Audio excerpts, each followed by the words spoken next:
அஸ்ஸலாமு அலைக்கும் வரஹ்மத்துல்லாஹி தஆலா வபரகாத்துஹு. நாம் அனைவர்களுக்குமே எல்லாமே சிறந்ததாக அமைய வேண்டும் என்ற ஒரு ஆசை. உணவாக இருக்கட்டும், நம்ம உடுக்கக்கூடிய அந்த உடைகளாக இருக்கட்டும், இருப்பிடங்களாக இருக்கட்டும், நமக்கு வரக்கூடிய ஆட்சியாளர்களாக இருக்கட்டும், நம்மை சுற்றி இருக்கக்கூடிய மக்களாக இருக்கட்டும், எல்லாருமே சிறந்தவர்களாக இருக்கணும், சிறப்பானதாக இருக்கணும் என்ற ஆசை இருக்கும். நாம் எந்த அளவுக்கு நாம் சிறப்பானவர்களாக இருக்கிறோம் என்பதை யோசித்து பார்க்க வேண்டும். இறைவன் சூரத்து ராதில் இவ்வாறு சொல்வான் 11வது வசனத்தில், இன்னல்லாஹ் லா யுகையிரு மா பிக்கும் மின் ஹத்தா யுகையிரு மா பி அன்ஃபுஸிஹிம்.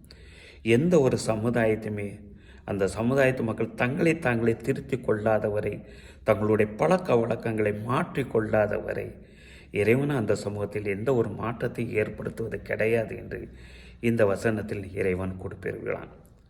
நபித்தோழர்களில் ஒரு நபர் அறிவித்ததாக சஹீஹ் அபுதாவுதில் இந்த ஹதீஸு பதிவு செய்யப்படும்.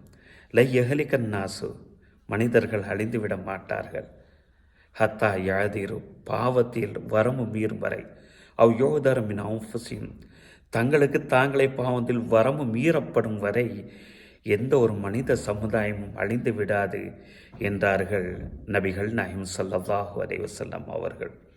நம்மை சுற்றி நடக்கக்கூடிய ஒவ்வொரு விஷயங்களுமே நம்மளுடைய பாவத்தால் தான் ஏற்படுகிறது. நம்மளை நாமளே மாற்றிக்கொள்வோம்.